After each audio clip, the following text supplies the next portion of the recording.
कौन सोच सकता था कि एक साधारण सा दूध का डिब्बा रे के हाथों में आते ही जेल तोड़ने का सबसे बड़ा हथियार बन जाएगा। लेकिन जैसे ही रे ने उस डिब्बे को फाड़ा, उसमें से एक पतली चमकदार प्लास्टिक की शीट बाहर निकली। मौका मिलते ही उसने उस शीट को जेल के गेट पर लगे पासवर्ड लॉक के ऊपर सावधानी से चिपका दिया। जब गार्ड ने पासवर्ड टाइप किया तो उसकी उंगलियों के निशान उस शीट पर साफ छप गए। रे ने एलिमिनेशन मेथड का इस्तेमाल करते हुए जल्द ही सही पासवर्ड का कॉम्बिनेशन ढूंढ निकाला। लेकिन असली चुनौती अभी बाकी थी। गेट के बाहर हाथ कैसे पहुंचाया जाए। रे ने टॉयलेट पेपर को पानी में भिगोकर छोटी छोटी गोलियां बनाई और उनमें टूथपेस्ट मिलाकर एक चिपचिपा मिश्रण तैयार किया। फिर एक बड़े कागज की शीट में इन्हें लपेटकर उसने एक अनोखा चिपचिपा हथियार बनाया। लेकिन यह सब करने के लिए उसे कैमरे की नजरों से बचना था। रे ने पहले ही गार्ड की दिनचर्या का बारीकी से अध्ययन कर लिया था। हर बार जब गार्ड उसे सेल में बंद करके जाता, वह बाहर सिगरेट पीने और समय बिताने के लिए चला जाता। इस दौरान मॉनिटरिंग रूम 7 मिनट के लिए खाली रहता था। यही रे का सबसे बड़ा मौका था। रे जानता था कि जेल से भागने के लिए 3 चीजें जरूरी हैं। पहला, गार्ड्स की रूटीन की पूरी जानकारी। दूसरा,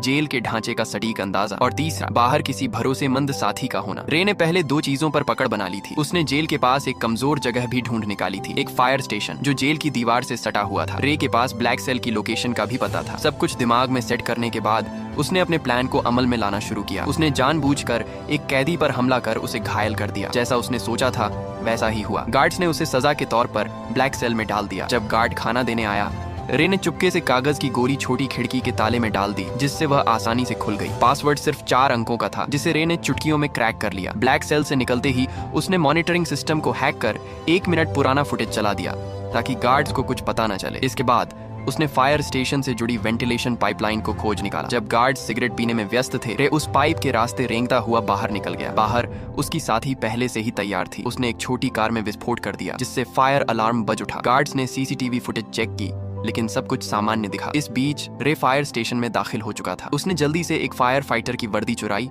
और फायर ट्रक के नीचे छुप गया। अफरा तफरी का फायदा उठाकर वह ट्रक के साथ घटनास्थल तक पहुंचा और वहां से अपनी साथी की गाड़ी में बैठकर साफ बच निकला। यह रे की 14वीं जेल ब्रेक थी, जहां यह खुलासा होता है कि वह कोई नॉर्मल अपराधी नहीं था। उसका असली काम जेलों की सिक्योरिटी सिस्टम को टेस्ट करना था। असल में वह एक सिक्योरिटी कंपनी का ओनर था, जिसकी वजह से वह नकली कैदी बनकर जेलों में घुसता और अपनी काबिलियत से बाहर निकलकर यह प्रूफ करता था कि जेल की सिक्योरिटी सिस्टम में सुधार की जरूरत है या नहीं। वह इतनी जेलों से भाग चुका था कि लोग कहने लगे कि यह बंदा किसी भी जेल को एस्केप कर सकता है। एक दिन सीआईए के लोग उसके पास आए और कहा कि उसे एक बहुत कड़ी और खुफिया जेल में जाना होगा, जिसका नाम या लोकेशन किसी को बताने का आर्डर नहीं था। यह मिशन बहुत खतरनाक था। बावजूद इसके रे मान गया, क्योंकि उसे लाखों डॉलर का यह ऑफर वर्थ हिट लगा। कौन जानता था कि पैसा सच में इंसान से कुछ भी करवा सकता है। उन्होंने रे को एक नई पहचान और एक सीक्रेट एग्जिट कोड दिया, जिसका इस्तेमाल वह अगर कुछ गलत हो तो भागने के लिए कर सकता था। जाने से पहले उन्होंने उसके शरीर